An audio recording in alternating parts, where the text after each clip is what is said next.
Dick, very sort of Ukrainian in a sense, the colours, for a change. Right, order. Jim Shannon, to move the motion. Thank you, Mr. Chairman. I note that this House discusses the use of blasphemy laws and allegations in Commonwealth countries. Just first of all, can I just express my interest? I'm chair of the APPG for freedom of religious belief, and also chair of the Pakistan Religious Minorities. These are things that are very close to my heart, and I find it an absolute privilege to be here to speak in this matter and try and outline where we wish to be. So I'm very pleased, first of all, to express thanks for the time given to this timely and important topic, and thank the Backbench Committee for giving us the opportunity to do so. Very pleased, as always, to see my dear friend, the Shadow Minister, in place, and also to see the Minister and congratulate her in all that she does, and thank her all she does for persecuted ethnic groups across the world. Blasphemy laws might sound archaic or perhaps even an outdated issue, but they are far from a thing of the past. And I thought long and hard, Mr. Chairman, about this, or should charge about this before I brought this forward. For I want to bring it forward in a positive fashion for discussion, first of all, but also to look at where we are. And when you look at where we are, as of 2019, 79 countries globally had laws or policies banning blasphemy, which included speech or actions deemed to be insulting, contemptuous, or showing lack of reverence for God or sacred things. And unfortunately, despite the Commonwealth values which we adhere to, including the promotion of democracy, of human rights and individual liberty, its members are some of the worst offenders. And I'm going to refer to those if I can. 26 of the 79 countries that prohibit blasphemy are Commonwealth states, equating to 46% of the Commonwealth members. It is also worth noting, for the record, Sir Charles, that yesterday was World Day Against the Death Penalty, and in the Commonwealth, a higher share of countries has prison sentences for blasphemy than outside, and a higher share has other legal restrictions. The Commonwealth, regrettably, also has a higher share of countries with the death penalty for blasphemy than outside. 5 Commonwealth countries have the death penalty for blasphemy or apostasy. A number more have seen people murdered for the same. One clear goal to work towards would be the abolishment of the death penalty for any blasphemy-related charges. And whilst there would still be progress to be made to ensure people were not unjustly imprisoned for blasphemy charges, it would be a large step forward to know that the death penalty is not on the table. Now, it should be noted that blasphemy laws are not in and of themselves always an issue. And I make this comment clearly if I can. Blasphemy laws can often be little more than legislation that is never utilised or lies dormant, with no impact on the country's people. For instance, St. Lucia and other Caribbean states have blasphemy laws, but they're not enforced and have every likelihood of never being enforced. But the fact that they are in place means that sometime it could be enacted, it could be enforced, it could become a very stringent part of law. It is therefore the misuse and abuse of blasphemy laws that is the issue, or indeed social attitudes towards blasphemy and the lack of tolerance for other faiths and beliefs that leads to violated freedom of religion or belief, and not blasphemy laws on their own. I recall, Sir Charles, a visit to Pakistan in 2018, which the APPG organised. It was the time that Izzy Bibi had been charged with blasphemy and had been given the death penalty. That deputation consisted of my colleague Mary Rimmer from this side of the chamber and Lord Alton from the other place. And when we decided when we went there that if we're going to do something about Izzy Bibi, it's probably better not to go in with all guns blazing, to use a terminology, Sir Charles, and say, look, blasphemy is wrong, your constitution is wrong, because you would get nothing. So we decided that what we would do, and this debate I'm going to refer to now in my contribution, refers to how we deal with that. And how we dealt with that was, it was to show that the blasphemy laws in the countries in Pakistan at that time were being used in an erroneous, vindictive and malicious way. and in an untrue way, dishonest way as well, because the allegations were made which were never factually, evidentially proven to be the case. So we did that, and now we're not going to, at this stage, break any confidence because the thing is past and over. But we met 2 of the 3 judges, and the 2 of the 3 judges told us that they were of a mind because they did not see an evidential base for the allegations were made to free Easy Bibi. We never said that when we came home. I remember talking to the minister at that time and assured him that we weren't intending to do that because we thought it was more important to have Easy Bibi released.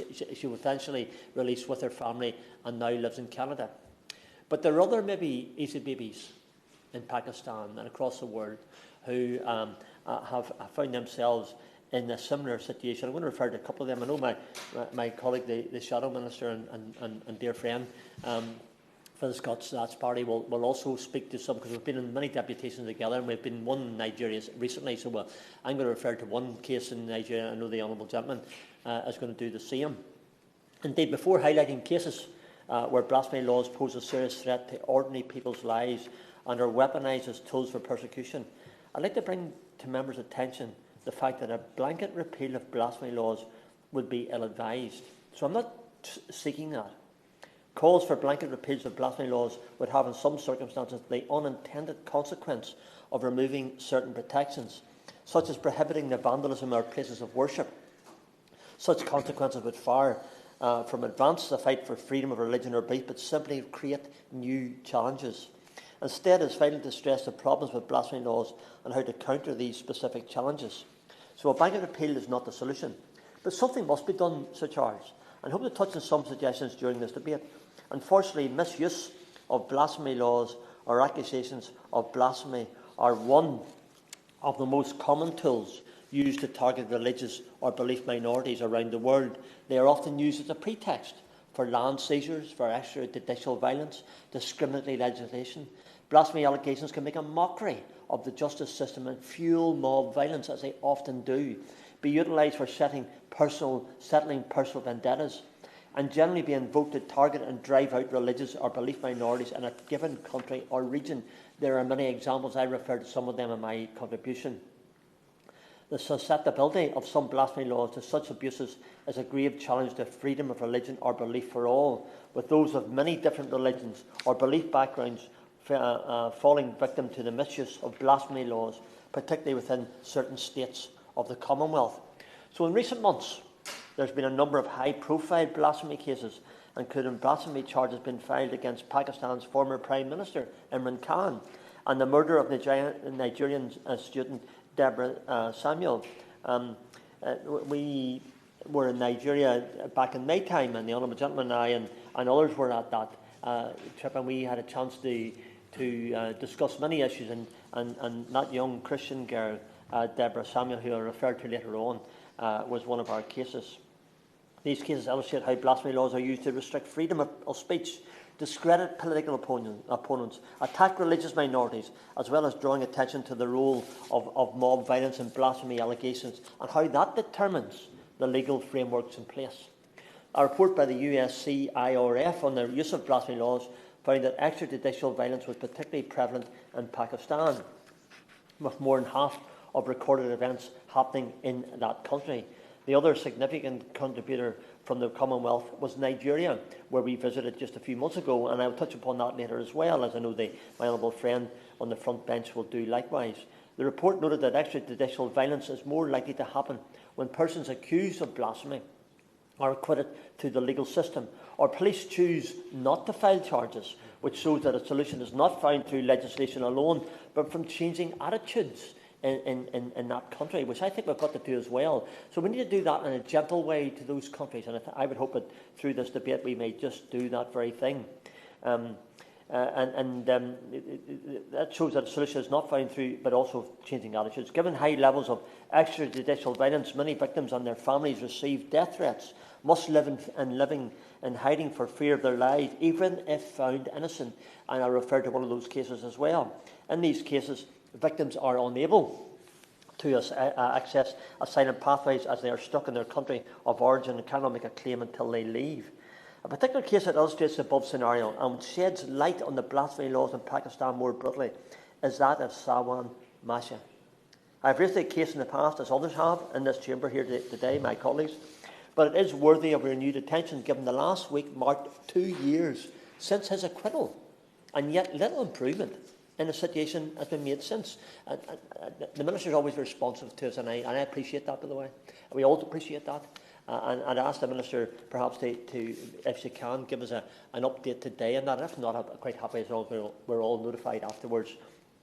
Salwan Mashi was a Christian street sweeper, a father of 3 from the city of Lahore in Pakistan. He was imprisoned in March 2013, sentenced to death for blasphemy in March 2014. Salwan's appeal hearing was adjourned at least 16 times, my goodness.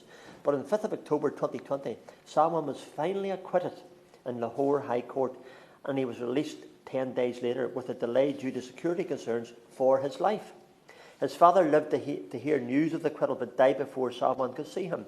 Sadly, his mother also passed away earlier this year without seeing her son. He and his family now live in a secret location, as if their location was known, they'd most likely be murdered.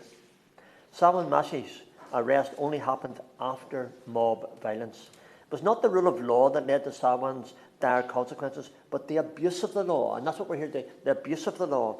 Local factory workers went on strike for Salwan's address. More than 3,000 Muslims attacked Salwan's home village, torching 180 Christian homes, 75 shops and 2 churches.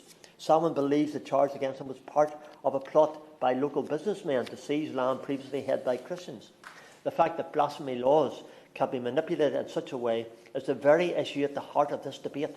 Spurious accusations should not be a vehicle for settling personal disputes or targeting minorities who have little recourse to justice. Salwan's life has been irreversibly damaged by the malicious levying of blasphemy allegations. The justice system in Pakistan undermined by mob rule, enforced by malicious and vindictive allegations, and our asylum process shown to be further flawed owing to the fact that Salwan is still in hiding with ever-diminishing hope of a safe and full future life for his wife and for his family. Regretfully, Salwan is just one of many people in Pakistan who face such a course of action. And according to the National Commission for Justice and Peace, the NCJP, 84 individuals were charged with blasphemy in 2021. Many others remain imprisoned or on death row. So how do we present cases such as that of Salwan Mashi? One key solution is for blasphemy laws to be amended to include reference to intentionality. I think this is key to charge to this debate. In essence, blasphemy laws that stress intentionality would mean that intention to cause insult would need to be established before convicting someone for that offence.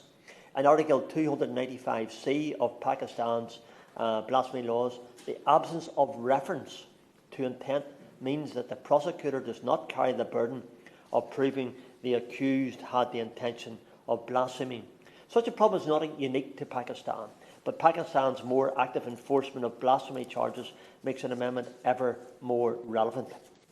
Moreover, a general promotion of amending laws to include an intentionality clause in countries where blasphemy laws are misused could dramatically improve the situation for religious and belief groups, not to mention improve the vigour of the law as a whole.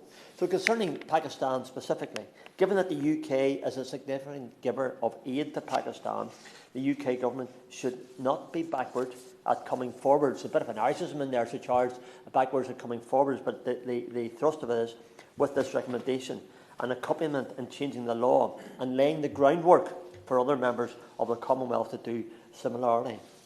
There should be no toleration for low standards of evidence for convicting someone of blasphemy in any country, let alone a country with which the UK has such close ties as it has with Pakistan. My final point in Pakistan is this, Sir Charles. Pakistan will also have relevance for other countries. Cyber laws, as an example, could not be used as a backdoor or should not be used as a backdoor for blasphemy laws. In November 2020, Pakistan enacted an amendment to the Prevention of Electronic Crimes 2016. That has empowered Pakistan Telecommunications Authority to block or remove online connect it considers necessary in the interest of the glory of Islam or the integrity, security or defence of Pakistan, public order, decency or morality.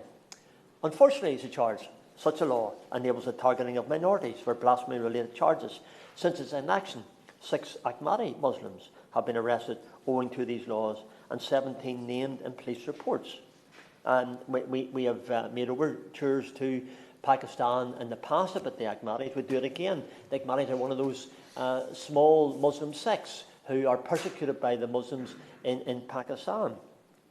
Such digital persecution exacerbates the difficulties for Ahmadis, other religious groups in Pakistan, with even the online sphere no longer being a forum to speak or learn about their faith. With the rise in digital persecution, globally our policymakers must not be ignorant of the challenges cyber poses and how it compounds human rights challenges around the world, particularly pertaining to freedom of religious belief. Another country I'd like to draw attention to is Nigeria. Just as I said earlier on, Sir Charles, the Honourable Gentleman, the spokesperson for the SNP, and myself, along with others, were in Nigeria. It was a chance for us to seek answers on freedom of religious belief issues, also a chance for us to highlight cases, and I wanted to highlight one of those cases in particular, and if I can. Out of all the Commonwealth members, Nigeria's legal system arguably allows for some of the most punitive sentences for blasphemy allegations if cases even reach the courts to start with. Horrifically, in May this year, a student called Deborah Samuel was stoned to death. A young Christian girl set on fire by a mob over an alleged blasphemous comment in a WhatsApp group. Mayor, just a few weeks later, and Akman Usman was burnt to death by a mob of 200 people after he was accused of making a blasphemous comment against a cleric. Undeniably, in such cases, it's not even the misuse of the blasphemy laws which leads to persecution, but a devastating hostility towards those of other religious beliefs. Mob rule, mob violence, irrespective of the issue, mostly unproven, no evidential base whatsoever. There's, however, neglectful law enforcement and a culture of impunity that permits such murderous acts to prevail. In the case of Deborah Samuel, only 2 people have been arrested so far in connection with her murder, despite the prevalence of social media footage depicting the brutal murder. Young Deborah Samuel, who we heard about when we were in Nigeria some time ago, was stoned to death, set on fire by a mob over an alleged blasphemous comment in their WhatsApp group. Apparently, her crime was expressing frustration at members of the group chat posting religious articles and asked them to focus on the coursework at hand. Very gentle words, not in any way confrontational or difficult. Some reports, however, indicate that Deborah Samuel had rejected the advances of a Muslim student, and he made the allegations against her in retaliation. Undeniably, Sir Charles, in such a case, it is not even the misuse of the laws, but the devastating hostility. There should be no place for mob rule in any country, and when such unlawful behaviour does emerge, it should be met with repercussions. And yet, neglectful law enforcement, a culture of impunity that permits such murderous acts to prevail, that lets mob rule and violence take the prominent place. In the case of Deborah Samuel, only 2 people have been arrested so far in connection with her murder, despite the prevalence of social media footage. There's evidential base in abundance to prove and depicting the brutal murder. Worse still, the 2 students arrested were charged with criminal conspiracy and disturbing the peace, both bailable offences rather than the more fitting charge, Sir Charles, of culpable homicide, which is what it should have been, and the evidential base proves that. The 2 students are receiving legal representation from a team of 34 lawyers led by a professor of law. And while fair trial is a necessity, and I am always for fair trials, one can't help but wish that such legal support would be shown to those who are falsely accused of blasphemy and face trial in Shahara courts. When we were in Nigeria, we were very aware, Sir Charles, of how Sharia law on many occasions seems to supersede the law of the land in Nigeria. Although the sentence stipulated for blasphemy under Nigeria's criminal code is 2 years, owing to Nigeria's dual legal system of customary and Sharia law, Sharia courts are able to trump federal law and carry out extreme sentences for blasphemy. So rather than 2 years, Sharia law permits for the death penalty. In a country like Nigeria, that is probably split down the middle, so Charles, in the religious makeup. I understand, and my little friend in the front row will hopefully be able to clarify it maybe or back me up. Christians are 50% of the population in Nigeria, and Muslims are 50%. So it's very much 50-50 the split. But that would tell me that it's more important that you get on with your neighbours. It's more important that you embrace what they say. So, and the Sharia law penal codes in these states, coupled with the retention of blasphemy punishments in the criminal code, have served to embolden religious extremists to take matters into their own hands, to fuel the misuse of blasphemy laws to serve selfish and manipulative ends. Perhaps one of the highest profile cases of a recent blasphemy allegation which is the court in Nigeria is the case of Mubarak Bali. I know my friend in the front row will refer to that. We met the Nigeria Humanist Association. We had discussions with the minister responsible, and we were probably quite encouraged by the minister's response. And I know that Mubarak Bali was sentenced to 24 years in prison following accusations that he insulted the Prophet Muhammad in a Facebook post. Bali was penalised under Section 114 and 210 of Kano's state penal code, which aims to implement parts of the Sharia legislation into the civil code and mirrors the penal codes in other Sharia states. Very important that the legal law of the land isn't used detrimentally, as it has in this case, but my honourable friend will refer more to that. The fact that Sharia law can take precedence over the criminal code should be given cause for concern. It should be. And if you don't, if people, honourable members and others outside the chamber haven't realised that, then they need to focus on that issue. And whether you agree with the person's views or comments or not, I hope we can all agree that 24 years imprisonment for a Facebook post is disproportionate, and probably no matter who is alleged to have been insulted.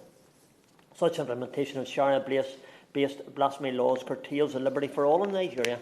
Everyone is subject to an interpretation of the law, not necessarily the law of the land, and it stands in stark contradiction to Nigeria's constitution, that it holds freedom of religion or belief, and indeed of the fact that the constitution states the government of the federation or of a state shall not adopt any religion as state religion. Well, that's what it says, but the reality is different. So, Charles, it concerns us greatly, more so since we had that deputation to Nigeria of where we are. Yet it's helping contrary to that statement and is affecting those of other minority religious beliefs, Christians, small other ethnic minorities, religious groups as well, and the humanists in particular. Reasserting a rule of law that is not Sharia-based should be one of the government's key priorities when working with Nigeria, so that freedom of religion or belief can become a reality for all. I asked the Minister in this question what discussions the Minister or our government has had with Nigeria government in relation to this particular case. Have we had an update yet? The Nigerian people are lovely people. We were welcomed royally when we were there back in May time. We found them to be increasingly helpful, and our relationship with Nigeria is one that we cherish and wish to hold on to. But we also have to highlight, as friends do, issues that concern us, and this is one of them. I'd like to conclude by drawing out the importance of focusing on blasphemy allegations and the misuse of blasphemy laws in the Commonwealth countries. While the scale of abuse can, and in some countries, be significant, our role as the UK is even more vital. We can and should encourage, as a friend, as an ally, higher standards and greater accord with human rights, with freedom of religion or belief serving as a cornerstone human right. When such states attempt to justify their blasphemy laws by pointing to dead-letter laws in the West, they are being intellectually dishonest, as the difference in enforcing the law could not be further apart. So I'm glad to say that the Commonwealth Heads of Government meeting in 2018 affirmed that the freedom of religion or belief is essential for democracy and sustainable development, something that our government and our Minister has adhered to as well. Well, wouldn't it be lovely, Sir Charles, if they did more than just talk about it, but instead acted as though they actually believed in it. When we trade with these countries, or give aid to these countries, a reminder of this commitment and the principle would be welcome, with repeated focus on human rights conditions on the ground and the true equal treatment of all religions and beliefs before the law. I'm mindful of the good work that many Commonwealth states do in the promotion of freedom of religion or belief for all. And there's no denying the leading work countries like Canada, New Zealand and others have done as concerns blasphemy laws, and their encouragement of other states to implement fair law. I believe that by working together we can make freedom of religion or belief a reality. And that starts by working with those countries with which we have well-established links and a reciprocal, honest relationship. I just want to finish this last paragraph, Sir Charles, and say this. I'd like to share the words of the Apostle Paul. I always, on these occasions, use that because I believe it's very close to the beliefs that I have, and the words from the Ephesians are very clear. With all humility and gentleness, with patience, bearing with one another in love. We live in a very diverse and culturally vibrant world, and it's good to have it. And while that brings many joys, as it does, it sometimes means we don't always see eye to eye. But heeding words of patience and humility and translating those guiding principles into law, we can grow in tolerance for one another and deepen our respect for difference. That's what this debate's all about, Sir Charles. It's about how we can look at the blasphemy laws and how we can focus on those words of patience, of humility, of translating those guiding principles into law. And with that becomes the tolerance that we have for others and others have for us. Thanks very much. Thank you. The question is that this House has considered blasphemy laws and allegations in Commonwealth countries. Fiona Bruce. Mr. Charles, can I first congratulate the Minister on her appointment. I know that her interest in such subjects is profound. And I'm very pleased to see her there, as I am also my honourable friend, as we call each other, the Shadow Minister, once again. And can I thank the Honourable Member for Strangford for continuously bringing a spotlight on freedom of religion or belief, for securing this debate today and for his excellent and detailed speech. It is deeply concerning that in the 21st century, the rights to freedom of religion, belief and expression are still severely limited in many Commonwealth countries, and that all too often blasphemy laws are used to silence people who hold minority views. Now, I'm going to focus on the use of death penalty policy in the Commonwealth. And in doing so, I'll be assisted by research and work which has been undertaken recently by the International Religious Freedom or Belief Alliance, which I have the privilege of chairing at present, an alliance which has now grown to 42 countries, members and friends. And we will shortly be issuing a statement on blasphemy and related offences and making calls to action later this month across the world. Research in Australia by Monash University has examined 12 countries identified as retaining the death penalty as a lawful possibility for offences against religion. And apart from Nigeria and Pakistan, which I want to focus my remarks on today, being the two most concerning Commonwealth examples, these countries also include Afghanistan, Brunei, Iran, Maldives, Mauritania, Qatar, Saudi Arabia, Somalia, United Emirates and Yemen. It's worth mentioning that of the 12 countries I have mentioned, 11 have established Islam as a state religion. Nigeria has no state religion, the 12th country, but the 12 Nigerian states in which blasphemy is punishable by death operate a Sharia law system in parallel to secular courts. In all 12 countries, Sharia is cited as the basis on which the death penalty is prescribed for offences against religion, regardless of whether or not that penalty has been subsequently codified. We therefore have an issue which is more an issue of policy and legislation, but have an issue of religion, rather. And this needs advocacy at different levels, including within Islam. And so to Nigeria. Just a few short examples. Yahya Sharif Aminu was a Sufi Islamic gospel musician from Kano State. He was accused of blasphemy by sending audio messages on WhatsApp in 2020. His house was burned down, he was arrested, sentenced to death by hanging, and his conviction was overturned, but he is still in danger of being convicted. A court of appeal has upheld the constitutionality of the blasphemy law in his case as recently as August 2022. His lawyer is appealing soon to the Supreme Court to call for the blasphemy law to be ruled unconstitutional.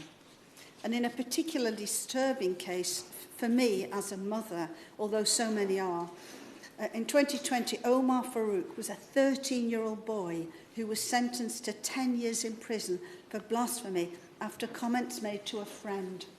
Thankfully, his conviction was eventually overturned, although only on procedural irregularities. Of course, the impact, as we've heard, of blasphemy laws goes beyond the courtroom and into the community, dreadfully and fatally so in the case of Deborah Emmanuel Yakubu, the young teenage girl burnt to death in Sokoto under an allegation of blasphemy in 2021. She'd been accused of insulting the Prophet Muhammad in a WhatsApp classroom discussion group, although apparently she had merely thanked Jesus for helping her in an exam. And all of this is happening under the watch of the Constitution of Nigeria, which prohibits the adoption of any religion as a state religion. The reality, though, is that the state endorses numerous anti-secular and theocratic policies. Islam is often regarded as a de facto state religion in 9 of the northern states, where the majority of the population is Muslim, and blasphemy laws in those Sharia states allow the death penalty, which has affected Christians, atheists, Shia Muslims, artists, converts, and others expressing beliefs that local leaders find offensive.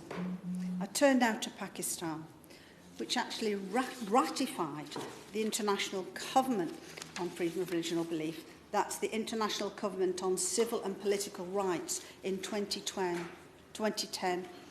But it rates as number 8 in the Open Doors 2022 World Watch List, and a main source of persecution comes from the strict blasphemy laws. Even though freedom of speech is guaranteed under the Pakistani constitution, it is limited by law and considerations of national security and also by the interest of the glory of Islam.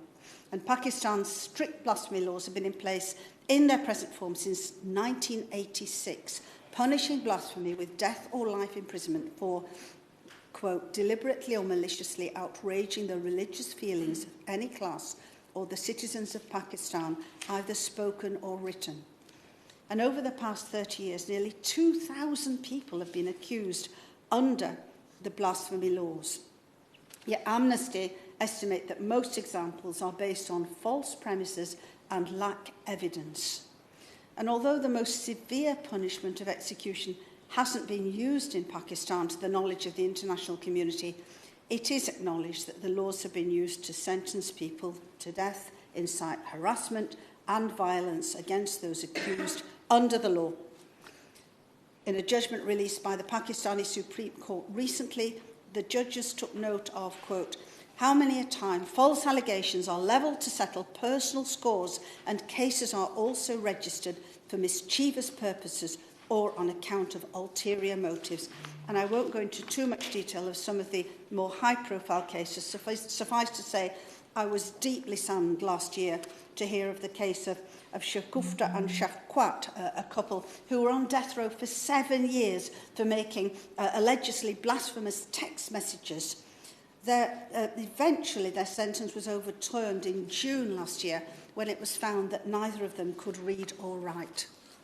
And Stephen Maish spent 3 years in jail, accused of blasphemy by his neighbour during an argument over a pigeon. Surely in the cases that the Honourable Lady, and thank her for that contribution, and surely the cases that she's outlined shows a fall down in the police investigations. For example, if those 2 people were accused of blasphemy laws being neither reading or writing, why did it take so long for that to be sorted out? Sure, the police investigation would have sorted that out right away. Would that not be right?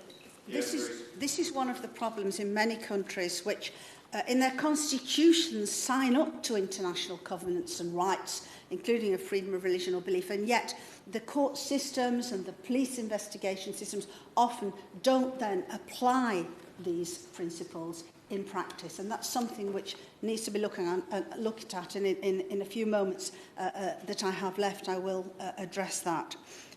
So the social implications of Pakistan maintaining blasphemy laws can't be underestimated in terms of mob violence, the burning of villages and the public parading of blasphemers. These are all too common. 2 politicians who have advocated against blasphemy laws have been assassinated within the last 10 years, and 1 defendant died after he was shot in court from a gun wound whilst facing trial in 2020. So what can be done to better respect and protect freedom of religion or belief in this regard? Following our London Ministerial Conference on FORB in July this year, and I'm delighted to report that no less than 88 governments sent delegates to that conference. One of the outcomes has been to provide funding for lawyers via an organisation called Roll UK to work in countries like Nigeria to support law reform, exactly the kind of issue that the Honourable Member for Strangford just referred to. We need to use the respect and expertise of UK lawyers in the Commonwealth to modify or repeal blasphemy, defamation of religion and other speech laws that allow for the persecution of individuals. Frequent concerns which have been expressed, such as the vague wording of such laws, lack of due process and arbitrary enforcement, need to be addressed. And I'm pleased to confirm that one of the next steps set of actions, which is being led by the International Religious Freedom or Belief Alliance with the aid of our experts, is looking at how legal systems can be strengthened to better reflect FORB in practice. UK government ministers should use every opportunity, including on in-country visits, to raise FORB concerns with their counterparts, including ones raised in this debate today. What assurance can the Minister give me regarding this? We should appeal to countries like Nigeria and Pakistan to enact strong safeguards to ensure that individuals who take Sharia blasphemy laws into their own hands are punished under law. This is a human rights issue. Sunni schools agree that only the ruler of a state should sentence people to death, and that vigilantism on the basis of alleged apostasy should be punished, meaning no individual Muslim without state authority could execute an apostate.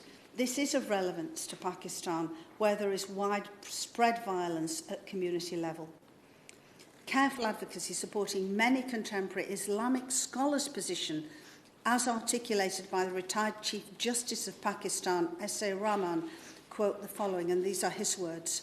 The position that emerges after a survey of the relevant verses of the Quran may be summed up by saying that not only is there no punishment for apostasy provided in the book, but that the word of God clearly envisages the natural death of the apostate. He will be punished only in the hereafter. End of quote.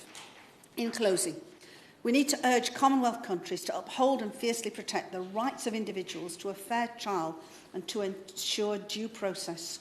Often the emotion of a crowd of accusers has expedited trials to the detriment of the court, firmly establishing the facts.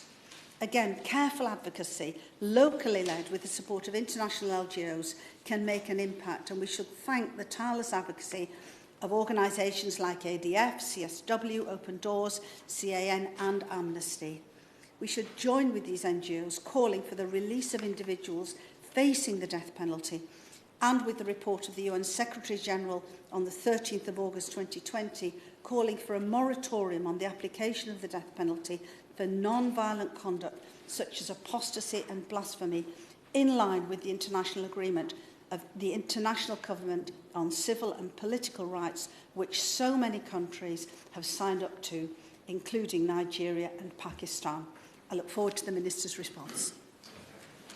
Thank Mr Shannon and Mrs Bruce for their contributions. We now go to the front benches. Mr Brendan O'Hara.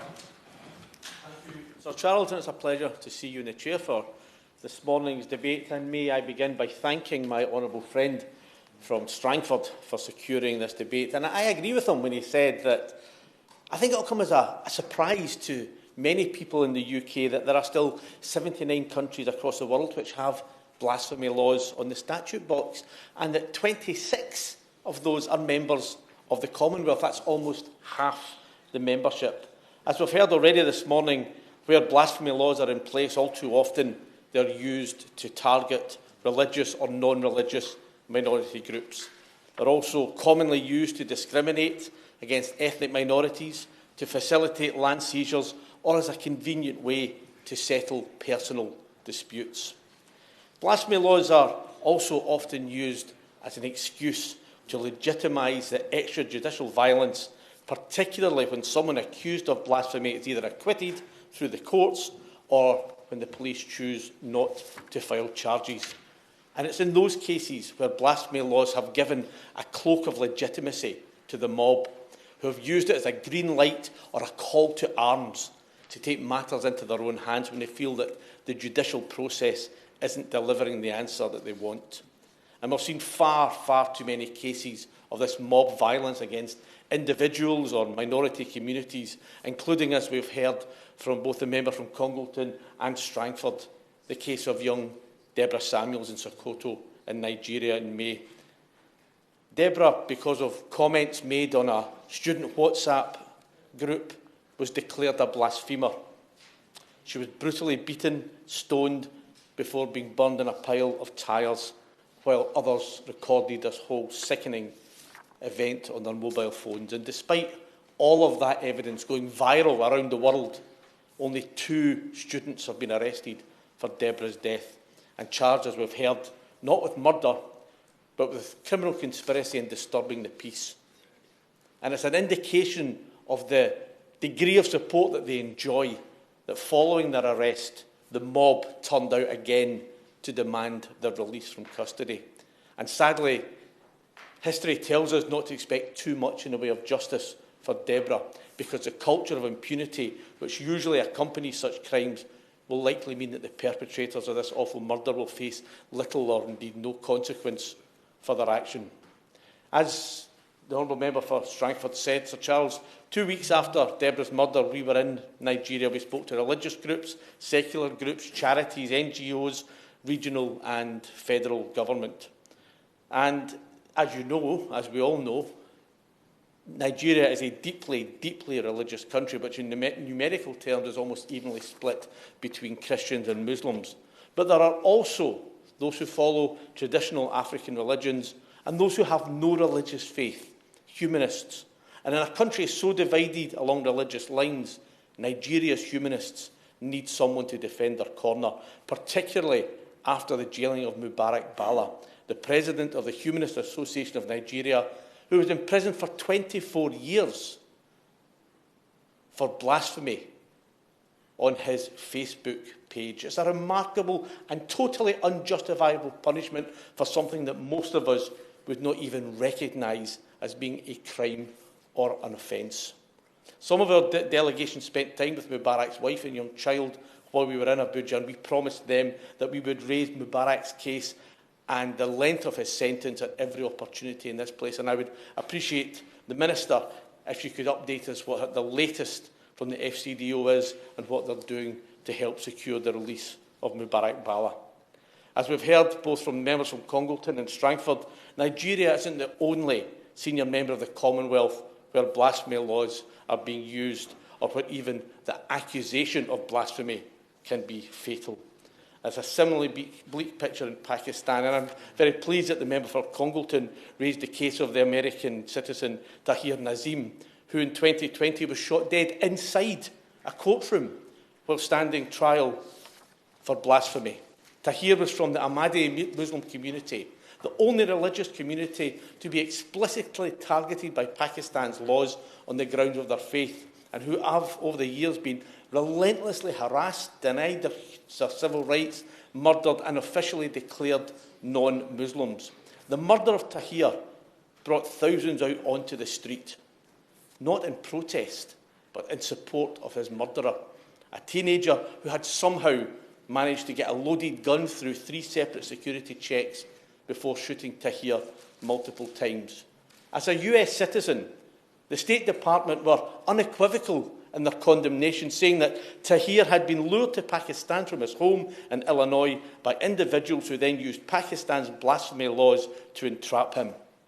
As we've heard, arguably the most high-profile case in recent years has been that of Asia Bibi, the Christian woman who in 2010 was arrested and given a death sentence following a dispute with a neighbour when she claimed that she had insulted the prophets.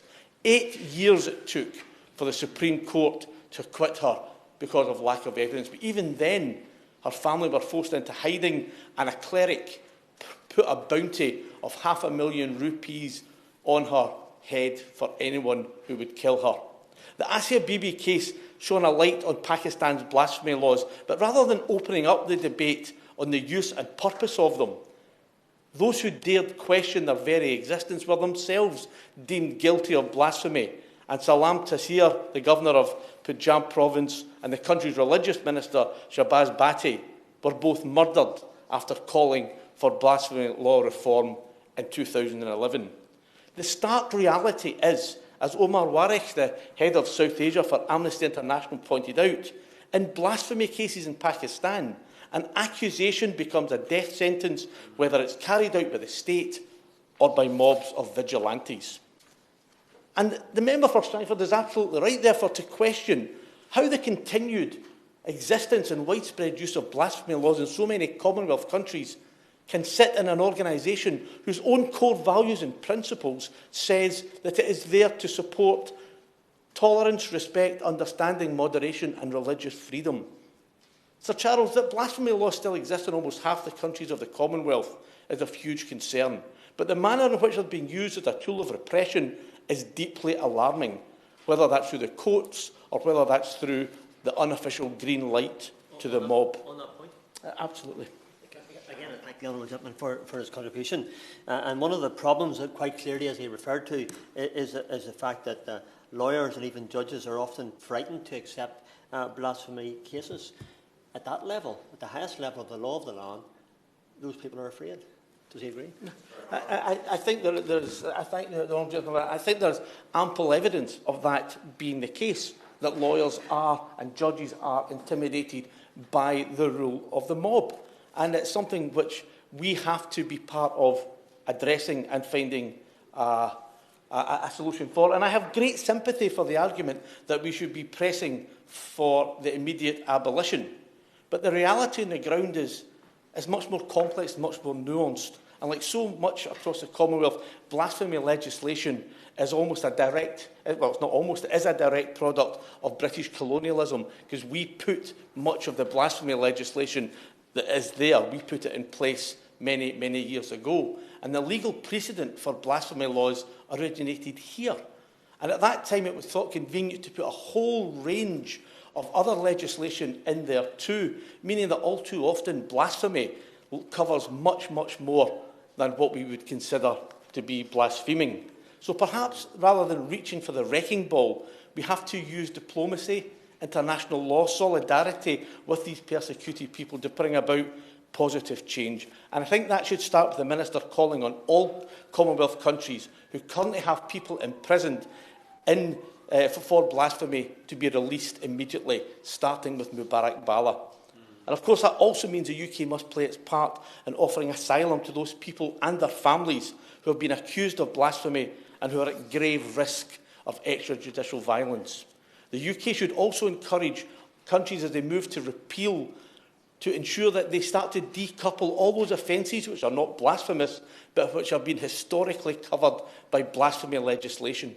The UK should condemn unreservedly any legal system by which individuals can be accused, arrested, convicted or demonised on little or no evidence where it's clear that a personal vendetta is a motivating factor. And as we work towards the eventual abandonment of all blasphemy legislation across the Commonwealth, the UK has to insist that as an absolute minimum, no one can be convicted of blasphemy unless there is intent to cause offence or insult can be proven, because right now people are being convicted of so-called crimes they were totally unaware they'd even committed. So Charles, The widespread use of blasphemy laws and the unlawful, the awful human cost that it brings with it can have no place in an organisation which claims to have the promotion of tolerance, respect, understanding, moderation and religious freedom as its core values. And while I share the desire to see them abolished immediately, I think that given the complexity of this situation, getting rid of these laws can be best achieved by supporting, pressuring, cajoling, incentivising and doing whatever we can to call out those regimes who use blasphemy laws in the way that we currently see them being used. Thank you. Thank you very much. Minister. Thank you very much, Sir Charles, and thank you. It's good to serve under your chairship this morning, the first debate of the new session. I'd like to thank the Honourable Member for Strangford, my honourable friend, for securing this debate. His work on this issue is hugely appreciated by all of us on all sides of the House. And of course, my honourable friend, the member for Congleton, who is a champion, well-known champion for freedom of religion and belief. And I'm glad that the conference that she and many others organised earlier this year was such a great success, with 88 governments sending representatives. That's a tribute to her work and the work as well of the honourable member for Strangford. Now, he opened the debate by saying that Commonwealth countries are some of the worst offenders in terms of these blasphemy laws, and that there is a higher proportion of death penalties for blasphemy laws in Commonwealth countries, which should be a source of some shame to the Commonwealth itself. He mentioned, of course, exceptions. St. Lucia, I'm glad he pointed that out, is a Caribbean island that has blasphemy laws, but they're not enforced. Why do they need them in the first place? That's the question we should be asking. And of course, he pointed out that the central issue is the misuse and the abuse rather than the laws themselves. I think that was a very important point. He also told us that it was demonstrated clearly that blasphemy laws were being wrongly applied. For example, in Pakistan, where those laws have been often weaponised, and every speaker today has given examples of that. And as the SNP spokesperson rightly says, the blanket repeal of those laws may well have unintended consequences, such as the vandalism, as the Honourable Member for Strangford said, of minority places of worship. And of course they can be used, and have been used, to try and drive out religious minorities, as he said. Mob rule, he said, should not use blasphemy laws as an excuse for ditching the rule of law and ruling by mob. And I thought he concluded with something, Sir Charles, which rang true for all of us. And it's a phrase I will, with his permission, quote again and again. He said that we need to deepen our respect for difference, and that eventually eradicating blasphemy laws will be part of that. That's a great phrase, deepen our respect for difference. We then heard from the Honourable Member for Congleton. She, of course, is worried that rights to freedom of religion and belief are still curtailed by blasphemy laws in many of the Commonwealth countries. 12 of those still retain the death penalty. Sorry, 12 countries. 12 states in Nigeria. 12 countries, she said, still retain the death penalty for blasphemy. And she mentioned Nigeria in particular, as every speaker has this morning, in that there are 9 states there using Sharia law, which seems to in some way invalidate the Constitution itself and the rights that confers on citizens. And she quoted many appalling examples of the abuse of blasphemy laws in Nigeria, which again is contrary to the Constitution of that country, which prohibits a state religion. Freedom of religion or belief includes the fundamental right to be a non-believer, and it's vital that these freedoms are protected everywhere, and that the United Kingdom uses its position to put diplomatic pressure on those countries who retain such oppressive blasphemy laws. 79 countries in the world, as we've heard, have laws banning blasphemy. 26 of those are Commonwealth states. That's 46% of the total of 56 members that have blasphemy laws. New Zealand and Malta repealed their blasphemy laws, but only over the last 6 years, which is quite surprising. The main countries, as we've heard, enforcing those laws are Bangladesh, Brunei, Nigeria and Pakistan. And in countries such as Pakistan, authorities, as we've heard, use blasphemy laws to target religious minorities and Muslim sects that are not officially respected or tolerated. And even if blasphemy laws are enforced weakly, if at all, these laws nonetheless, quote, in both theory and practice, harm individuals and societies, according to the US State Department in 2017. They are wrong in principle, and they are open to abuse. And of course, the enforcement of blasphemy laws varies significantly between countries, but the fact that they're still on the books in so many places should be a cause of concern for all of us in this House. Let me quote Article 18 of the Universal Declaration of Human Rights. I'm sure we all know it, but I think it's helpful just to reinforce that, to remember that it says everyone has the right to freedom of thought, conscience and religion. This right includes freedom to change his religion or belief and freedom, either alone or in community with others, and in public or private, to manifest his religion or belief in teaching, practice, worship and observance. And whilst it's important to oppose the restriction of the freedom of expression everywhere, the UK, I believe, must focus its diplomatic pressure on those Commonwealth member states which allow violence against religious minorities and atheists on the grounds of blasphemy. And one example, as we've heard from many sources today, from many speakers, is Pakistan, which of course punishes blasphemy often by death. Now, as we know, these laws mainly target the country's Ahmadi Muslim and Christian communities. But the extrajudicial killings of those who are deemed blasphemous is particularly worrying. Far more needs to be done to tone down the rhetoric and ensure that any accusations are treated sensibly and in accordance with the law, as we would expect from any free society that follows the rule of law. And let's just remind ourselves that among the range of universal interdependent human rights, the freedom to follow one's conscience in matters of religion or belief is essential to human dignity and human flourishing, according to the State Department of the USA in 2018. We are aware of incidents, many incidents, as we've heard today, that illustrate the kind of extrajudicial violence that those accused of blasphemy often face. And I shall remind again all those members present of Tahir Nassim, who was shot dead in court in 2020 after being accused. And in 2011, as the SNP spokesperson has said, the governor of Pakistan's Punjab province, Salman Taseer, and the country's religious minorities minister, Shahbaz Bhatti, were also killed after calling for a reform of the blasphemy law. They were only calling for reform, and yet they were murdered for doing that. Another recent case, of course, again we've heard today, which reflects the disturbing use of these laws, is that of Mubarak Bala, the president of the Humanist Association of Nigeria, who, as the SNP spokesperson said earlier, was sentenced to 24 years in prison in connection to a number of social media posts, some deemed blasphemous. And I'm delighted to hear that in the delegation that went to Nigeria, that he and the Honourable Member for Strangford met with the family and promised to do all they could to see this sentence cancelled. Before being sentenced, Mr. Bala had been held without charge for 462 days and was denied access to a legal team and medical care for 5 months. It's completely unacceptable. It doesn't matter what the allegation is. It's unacceptable to treat anybody accused in that way.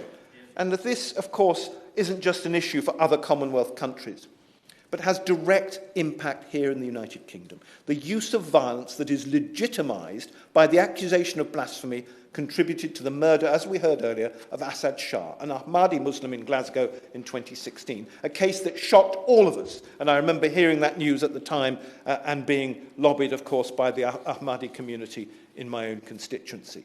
The killer said that his reason for doing so was that Shah had made blasphemous statements. So it's in our country's interests as well to do everything we can to bring these repressive laws to an end in all Commonwealth countries. I'd therefore be grateful if the Minister could tell us what discussions she's had with our Commonwealth partners on their use of blasphemy laws and whether she's taken any diplomatic steps to urge those countries to remove them. I'd also like to ask the Minister for the government's view on the use of blasphemy laws, sometimes described as misuse, and whether she will review the government's position on this term. We live in a completely globalised world, and we should protect the rights of all those who choose to have faith or not. The diversity of our Commonwealth friends and allies is what makes our partnership thrive. And I believe it's vital that the UK does all it can to urge countries still employing blasphemy laws to begin to drop them and finally eradicate them. Let me conclude, Sir Charles, by saying, now this isn't a Commonwealth country, but last week I had the privilege to visit Morocco as an officer of the All-Party Parliamentary Group and in my role as Shadow Minister for Peace and Disarmament.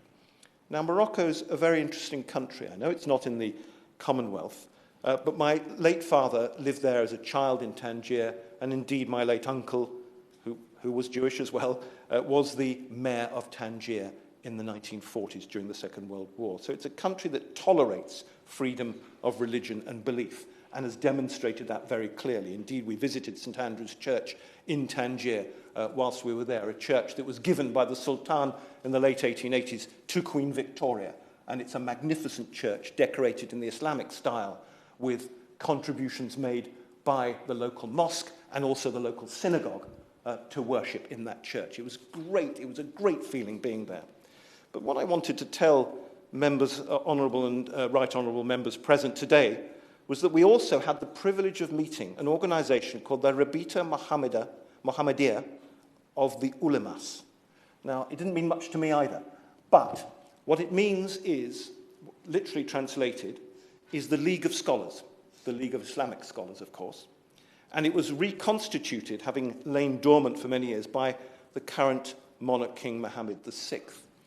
And I don't think I have ever heard an Islamic scholar speak as clearly and as openly about what Islam means, not just to him and all the worshippers and adherents throughout the world, but what Islam means for Christianity, for Judaism, and indeed, he mentioned Hinduism and Buddhism and Sikhism as well. That it actually means freedom for all those who believe in the human spirit and in faith in God or someone above and beyond their own selves. This man that we met in the most extraordinary premises in Rabat was a scholar, a really serious scholar, who talked in philosophical terms that I don't think I've ever had the privilege to hear. And I wanted to share that with you today because sometimes we believe that it is only Islam that is so extreme. But when you hear scholars like that, scholars in a country where the king has a really important place in the ummah of Islam worldwide, when you hear scholars like that, it gives you faith again that goodness and humanity, that the human spirit will conquer all in the end, and that we will be able to achieve that freedom of religious belief that we all aspire to. Thank you, Shadow Minister. Thank you very much. Minister. Thank you, Sir Charles. It's a pleasure to be here under your chairmanship, as ever. Can I also join others in saying how grateful I am to my honourable friend, the member for Strangford, for securing this debate and for all that he does with the All-Party Group for Freedom of Religious Belief, and to all the honourable members for their insightful contributions. I'll try to cover a number of the points that they raised.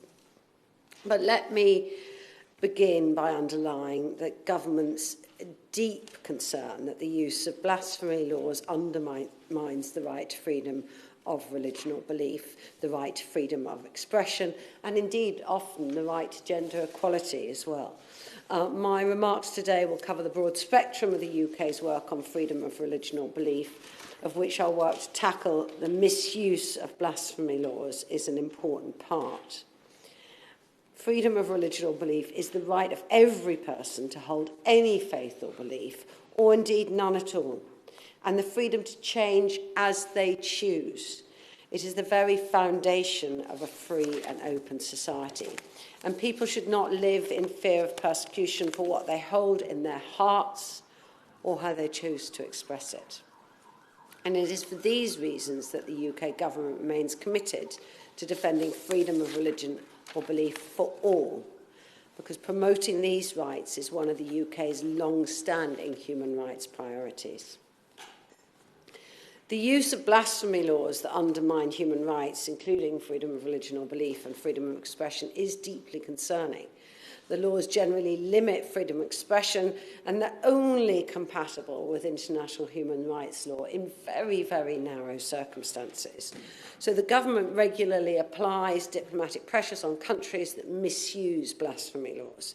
This often involves private lobbying, as can be the most effective way of resolving a sensitive case or bringing about a longer-term change. Honourable members have drawn attention to the Commonwealth in particular, and we're very proud to be part of the Commonwealth Alliance. It's united behind shared values of sovereignty, democracy and human rights. In June of this year, Member States reiterated these values at the Commonwealth Heads of Government meeting in Kigali, and they also noted that freedom of religion or belief is a cornerstone to democratic societies.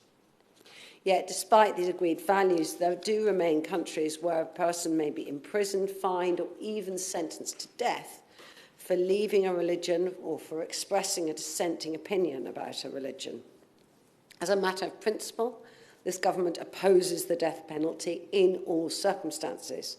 Our position is well known to Commonwealth members, including Brunei, Malaysia, Maldives, Nigeria, and Pakistan. We do not shy away from challenging those we believe are not meeting their obligations, whether publicly or when we believe it is most effective in private. All the members here today spoke about both Pakistan and Nigeria. So can I just turn to those two countries? In Pakistan, we are strongly opposed to the use of blasphemy laws against both Muslims and non-Muslims. In June this year, the Noble Lord Ahmed impressed upon Pakistan's Minister for Foreign Affairs the need to uphold freedom of religion and belief. The British High Commissioner regularly lobbies the Pakistani authorities to guarantee the rights of all people, particularly the most vulnerable, including women, minorities and children. We strongly condemn forced marriage and forced conversion of Hindu, Christian and Sikh women and girls. This is an important part of our engagement with the government. Forcing women and girls into marriage is a serious abuse of women's rights, and it often robs them of the right to choose their own future. A number of members mentioned the Ahmadi Muslims. We remain very concerned about the reports of discrimination and violence against religious communities in Pakistan, including the Ahmadiyya Muslim community. And we continue to urge the government of Pakistan at senior levels to guarantee the fundamental rights of its citizens, regardless of their belief. A number of individual cases have been mentioned, and particularly the case of Tahir Nassim. We strongly condemn the shocking murder of Mr. Nassim whilst he was on the trial for blasphemy back in 2020, and we're very clear that perpetrators of such crimes must be brought to justice. In Nigeria, the right to freedom of thought, conscience, religion and expression is enshrined in the Constitution, but blasphemy is still a punishable offence under both secular and Sharia law. The murder of Deborah Samuel in Sokoto State in May, following an allegation of blasphemy, was a barbaric and heinous act. I expressed my public condemnation at the time. I've urged the relevant authorities to ensure that the perpetrators face justice in line with the law, and I condemn that attack again today and urge again for the perpetrators to face justice. But I think honourable members may be interested to know that the Sultan of Sokoto, when he came to the ministerial conference on the freedom of religion or belief here in July, he pointed to good interfaith relations existing in Sokoto between Muslims and Christians, but the Sultan has also underlined the point that this action is criminal and has no religious legitimacy. Mr. Shannon. Very much for the strong response that I expected, but which we've got in relation to our query on behalf of blasphemy laws. In relation to Deborah Samuel, there's a strong evidential base, Sir Charles, the Minister, which is on social media. It's available. Many people have it. If that evidential base is there, I'm just wondering, again, in a constructive way, Minister, has that been reinforced to the Nigerian government to ensure that the evidential base, which we believe to be emphatic and strong, could be used not just to treat people with some minor crimes, but indeed with the crime of murder? The honourable member makes a very strong point. As I said just now, the Sultan of the area himself has condemned this as a criminal act, and I very much hear the point that my honourable friend has raised. We condemn all violence against civilians in Nigeria. Christians have been victims of violence, but civilians of all faiths, including many Muslims, have also suffered devastating harm at the hands of extremist groups. In the case of Mubarak Bala, who, as members have mentioned, was arrested in 2020 for alleged blasphemy and has been sentenced to 24 years in prison, I've raised this case personally with the Nigerian Foreign Minister. I've stressed to him that defending freedom of religion or belief, including non-belief, is a human rights priority. We are following Mr. Bala's case closely, and indeed officials from our High Commission in Abuja raised Mr. Bala's case with the Nigerian Human Rights Commission again last week. I know honourable members have a keen interest in our broader work on these issues, so allow me to highlight 3 pieces of work. Firstly, we're collaborating with and influencing international partners because we know that we cannot bring positive change alone. So in March of last year, we joined Australia and 50 other countries in a statement condemning the existence of the death penalty as a punishment for blasphemy. And in July of this year, we hosted the International Ministerial Conference on Freedom of Religion or Belief here in London. And I'd particularly like to thank the Honourable Member for Congleton for the huge amount of work that she did for that conference. It brought together over 800 faith and belief leaders, human rights actors, and delegations actually from, I believe, 100 different governments, including from around the Commonwealth. The sessions provided opportunities for participants to delve into the challenges created by blasphemy laws and their impact on freedom of expression and freedom of religion or belief. Secondly, we're working actively with multilateral organisations like the International Religious Freedom or Belief Alliance, which again is very ably chaired by my honourable friend, the member of Congleton. And we're working with the G7 and United Nations to ensure states uphold their human rights obligations. So, for example, just over a fortnight ago, my noble friend, the Lord Ahmed, spoke at the United Nations. He urged the international community to call out Iran for systematically targeting members of minority communities, to press Afghanistan to protect minorities targeted for their beliefs, and to challenge the discriminatory provisions of Myanmar's citizenship laws, and to hold China to account for its egregious human rights violations in Xinjiang. Finally, we're working hard to bring diplomacy and development together on these issues. So during the International Ministerial Conference, my noble friend Lord Ahmed announced that the UK will extend the hand of partnership to countries with freedom of religion or belief challenges who are prepared to take action. That includes helping with funding or expertise to help implement legislative changes. A number of members, including the Honourable Member for Strangford, mentioned the need to make legislative changes in some areas. And we're also working with a UK-based NGO, Advocates for International Development, to match experts from across the UK with requests from willing governments about implementing changes in blasphemy laws and access to justice, gender equality, health and education. In closing, this is a complex area, but it is also an area where change is needed. I want to repeat, the government has a firm belief that no one should suffer because of what they believe or how they express their beliefs. And thank you. Thank you, Minister, for that. I appreciate it before you sit there.